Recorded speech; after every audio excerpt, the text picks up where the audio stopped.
है everyone, welcome back to the channel. तो चलिए आज की कहानी को शुरू करते हैं। चैप्टर 45। लोग मर गए। सहदेव जो चुपचाप खाना खा रहा था, बीच में ही अपने आप से बुदबुदाया। उसकी नजर शिवानी की ओर गई, जो कान लगाए आरव और क्यारा की बातें सुन रही थी। उसके भाव कुछ समझ नहीं आ रहे थे कि वे दुखी है या खुश। वही क्यारा और आरव की बात जारी थी। देखिए, प्रैक्टिकली देखा जाए तो उस बात को भी तो बहुत साल हो गए हैं, और ऐसे अचानक अब शीतल आहूजा का बीच में आना मुझे खटक रहा है। आरव ने अपना तर्क दिया। शायद हो सकता है कि आपको राठौर खानदान की वाइस प्रेसिडेंट बनाया गया है और दादाजी के बाद आप घर की बागडोर संभालेंगी, तो इसलिए वो अब आपके पीछे पड़ी है। ये सुनकर क्यारा ने गहरी सांस ली और कहा, जो भी हो, उसे ऐसे दादाजी के सामने बोलना नहीं चाहिए था। उसका चेहरा मायूस हो गया। तभी आरव मुस्कुराते हुए शिवानी की ओर देखता है और बोल पड़ा, वैसे भाभी, दीदी ने आपको हमारे घर के बारे में सब कुछ बताया है ना? ये सुनकर क्यारा और शिवानी दोनों ही चुप हो गए। एक अजीब सी खामोशी छा गई। दोनों को यूं चुप देख आरव समझ गया कि अभी उनके रिश्ते को और समय चाहिए। इसीलिए वो तुरंत बोल पड़ा, छोड़िए, जानने और ना जानने से क्या, बस आप दोनों के बीच प्यार होना चाहिए। और वो फिर से खाने लगा। बाकी के तीनों भी खाने लगे, लेकिन ना तो इस बीच क्यारा ने बातें की और ना ही शिवानी ने। माहौल में एक अजीब सी चुप्पी थी, जिसमें बहुत कुछ अनकहा था। शिवानी को क्यारा के परिवार की जटिलता का अंदाजा हो रहा था, और क्यारा को अपने इस नई दुनिया में शिवानी को शामिल करने की चुनौती का। डिनर खत्म करने के बाद सभी अपने अपने कमरों में चले गए। क्यारा और शिवानी भी अपने अस्पताल के वीआईपी चैम्बर में वापस आ गए। शिवानी ने क्यारा की व्हीलचेयर को धकेलते हुए चैम्बर के अंदर लाया और उसे साइड में रख कर बिस्तर लगाने लगी। दोनों के बीच अभी भी कोई बात नहीं हुई थी। इस चुप्पी को देखकर क्यारा को बहुत बेचैनी हो रही थी। वो अपने आप में सोचने लगी, भगवान, अब इसे क्या हो गया? कहीं ये मुझसे नाराज तो नहीं है? और ये सोचते हुए उसने फैसला किया कि वो उससे बात करेगी। इसीलिए उसने अपना गला साफ किया और शिवानी की ओर देखते हुए बोला, शिवानी, वो देखो, मैंने तुम्हें फैमिली के बारे में नहीं बताया क्योंकि मैं तुम्हारे ऊपर सब कुछ अभी थोपना नहीं चाहती थी। मैंने सोचा था कि जैसे जैसे हमारे बीच समझ बढ़ेगी, वैसे वैसे मैं तुम्हें धीरे धीरे सब कुछ बताती जाऊंगी। क्यारा जमीन की ओर देखते हुए बिना रुके बोले जा रही थी। उसे यह एहसास ही नहीं हुआ कि शिवानी कब उसके करीब आ चुकी थी और उसके होठ क्यारा के होठों पर आ लगे थे। क्यारा पहले तो चौंकी, लेकिन फिर वो भी शिवानी की किस का जवाब देने लगी। कुछ देर तक यूं ही एक दूसरे के होठों का रस पीने के बाद दोनों ने ही सांस लेने के लिए एक दूसरे से अलग हुए। उनकी सांसें तेज थी और आंखों में एक दूसरे के लिए गहरा प्यार और राहत थी। शिवानी घुटनों के बल बैठते हुए क्यारा के बराबर आई। उसकी आंखों में प्यार था, लेकिन एक हल्की सी उलझन भी। मैं तुमसे नाराज नहीं हूँ, पर मैं जानती हूँ हम दोनों ने एक दूसरे से बहुत कुछ छिपाया है जो वक्त के साथ बाहर आएगा। बल्कि मुझे एक बात परेशान कर रही थी। इतना कहने के बाद शिवानी ने नजरें फेर ली, जैसे वो अपनी बात कहने में हिचकिचा रही हो। क्यारा ने उसकी बात सुनी और कुछ सोच में पड़ गई। फिर उसी कंफ्यूजन में बोल पड़ी, परेशान लेकिन किस बात से? शिवानी ने जवाब दिया, उसकी आवाज हल्की लड़खड़ा रही थी। वो मुझे शीतल कौन है, इसके बारे में जानना है। ये सुनकर क्यारा को अब पूरी बात समझ आ गई। उसके चेहरे पर एक हल्की मुस्कान आ गई, जैसे उसने शिवानी की मासूमियत को भाप लिया हो। अरे शीतल, वो बस मेरी चाइल्डहुड क्रश थी, लेकिन घबराओ मत, मेरे दिल में उसके लिए कोई फीलिंग्स नहीं है। मैं अब बस तुमसे प्यार करती हूँ। इतना कहते हुए वो शिवानी को किस करने के लिए आगे बढ़ने वाली थी, लेकिन शिवानी ने अपना हाथ बीच में लाकर उसे रोक दिया। आज और नहीं, हमने बहुत किस कर लिया, अब तुम बस आराम करोगे, समझे? ये सुनकर क्यारा बच्चे की तरह जिद करते हुए बोली, शिवानी। लेकिन शिवानी ने उसकी एक ना सुनी। उसने कियारा को प्यार से बिस्तर पर लिटाया और खुद भी उसके साथ लेट गई। उसने कियारा को अपनी बाहों में भर लिया जैसे उसे दुनिया की हर मुश्किल से बचाना चाहती हो। कियारा भी शिवानी के करीब सिमट कर सो गई। उसके चेहरे पर एक सुकून भरी मुस्कान थी। शिवानी ने उसके माथे पर एक किस किया। उसके दिल में अब कोई उलझन नहीं थी, सब कुछ ठीक था। 10 दिन ऐसे बीते जैसे सदियों बीत गई हो। फिर भी कियारा के जख्म अभी भी ताजे थे। चलने फिरने लायक तो बिल्कुल नहीं। व्हीलचेयर उसकी नई साथी थी, एक कड़वी याद दिलाती हुई कि क्या हुआ था। और आज मुंबई की चकाचौंध भरी रोशनी उन्हें वापस खींच लाई थी। छत्रपति शिवाजी महाराज अंतर्राष्ट्रीय हवाई अड्डे का वीआईपी कॉर्नर। शिवानी और कियारा पूरी तरह से टोपी और मास्क से ढके हुई थी, जैसे कोई सीक्रेट मिशन पर हो। हर नजर से बचना था, हर कैमरे से दूर रहना था। जनता की पहचान से बचना ही उनका पहला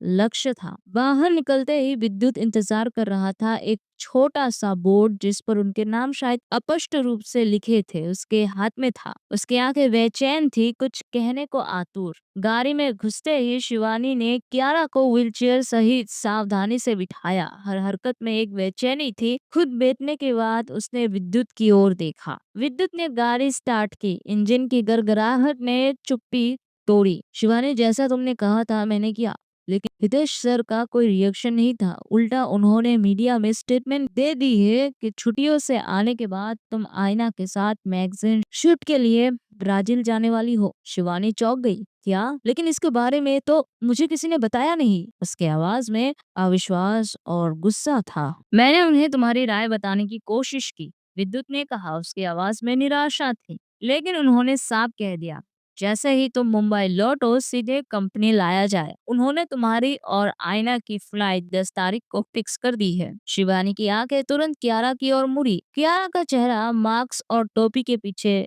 छिपा था, लेकिन उसकी आंखें वे बोल रही थी। कियारा ने मास्क हटाया। उसकी आंखें शिवानी पर टिकी थी। तुम्हें समझ नहीं आया? उसकी आवाज में एक अजीब सी खामोशी थी जो सवाल से ज्यादा एक बयान थी। शिवानी ने सिर हिलाया। हाँ, समझ आ रहा है। वो मेरी पॉपुलैरिटी का इस्तेमाल कर आयना को टॉप 10 बेस्ट एक्ट्रेस की लिस्ट में धकेलना चाहती है। उसकी मुट्ठियां कस गई। कियारा के होठों पर एक हल्की सी मुस्कान तैर गई। हाँ, उस दिन को आने में सिर्फ 20 दिन बचे हैं, लेकिन इंडस्ट्री में तुम्हें नीचा दिखाने वाला वो स्कैंडल अभी भी चल रहा है, इसीलिए ये चाल चली गई है। उसकी आंखें दूर सड़क पर टिकी थी, मानो भविष्य देख रही हो। विद्युत, जो उनकी बातें ध्यान से सुन रहा था, उसने गाड़ी को एक मोड़ पर घुमाते हुए कहा, शिवानी, तुम सिर्फ आयना के साथ नहीं जा रही हो। उसकी आवाज में कुछ और छिपा था। कोई और भी है जो तुम्हारे साथ जाने वाला है। शिवानी ने उसकी ओर देखा। और कौन? उसकी आवाज में अधीरता थी। विद्युत ने एक गहरी सांस ली। अक्षय। अक्षय भी है तुम लोगों के साथ। अक्षय का नाम। शिवानी की नजरें सीधे कियारा पर जा टिकी। उसके एक्स बॉयफ्रेंड का नाम। इस अजीब स्थिति में कियारा की आंखें गहरी हो चुकी थी, लेकिन उसके चेहरे पर कोई प्रतिक्रिया नहीं थी। शिवानी को लगा जैसे उसे अभी भी कुछ पता नहीं है, लेकिन कियारा ने जो कहा वे सुनकर शिवानी का जबड़ा लगभग गिर गया। मुझे लगता है तुम्हें ये ऑफर एक्सेप्ट कर लेना चाहिए। शिवानी ने सवालिया नजरों से उसे घूरा। क्या कियारा पागल हो गई थी? कियारा ने उसकी आंखों में देखा। देखो शिवानी, ये तुम्हारे पुराने दबदबे को वापस लाने का मौका है। अगर शूट ब्राजील में हो रहा है तो जाहिर है मैगजीन भी कोई विदेशी कंपनी होगी। ऐसे में तुम्हारे पास इंटरनेशनल लेवल पर पहचान बनाने का मौका है। शिवानी ने कुछ कहना चाहा, लेकिन शब्द गले में अटक गए। और इसी के साथ कुछ ही पलों में तीनों आरजे एंटरटेनमेंट के विशाल चमकते प्रवेश द्वार पर पहुंच गए। गाड़ी रुकते ही शिवानी और विद्युत बिना एक पल गवाए सीधे हितेश मल्होत्रा के ऑफिस की ओर बढ़ गए। कियारा गाड़ी में ही बैठी रही। उसकी आंखें दूर क्षितिज पर टिकी थी, जैसे किसी अदृश्य खतरे को भाप रही हो। आरजे के गलियारों से गुजरते हुए हर कदम पर तनाव बढ़ रहा था। हर चेहरा, हर फुसफुसाहट एक अजीब सी चुप्पी लिए हुए थी। सीईओ केबिन का बोर्ड सामने था, एक चेतावनी की तरह। शिवानी ने दरवाजे पर दस्तक दी। उसकी मुट्ठियां अभी भी कस रही थी। अंदर से हितेश की मीठी बनावटी आवाज आई, अंदर आ जाओ। जैसे ही शिवानी और विद्युत अंदर घुसे, शिवानी को दूसरा और कहीं ज्यादा बड़ा झटका लगा। कमरा खाली नहीं था। अक्षय और आयना पहले से ही वहां मौजूद थे। उनके चेहरे पर एक अजीब सी संतुष्टि थी। शिवानी का खून खौल उठा। उसकी मुट्ठियां इतनी कस गई कि नाखून हथेली में चुभने लगे। हितेश अपने आलीशान कुर्सी पर बैठा एक शिकारी की तरह मुस्कुराया। आओ शिवानी आओ, मुझे तुम्हारा ही इंतजार था। उसके आवाज में शहद घुला था, लेकिन शिवानी को उसमें जहर की गूंज आ रही थी। आओ ना बैठो। उसने अपने सामने वाली कुर्सी की ओर इशारा किया, जो अक्षय और आयना की ठीक बीच में थी। एक जाल जो सावधानी से बिछाया गया था। शिवानी ने एक पल के लिए अपनी आंखें बंद की, फिर खोल दी। शिवानी कुर्सी पर बैठी।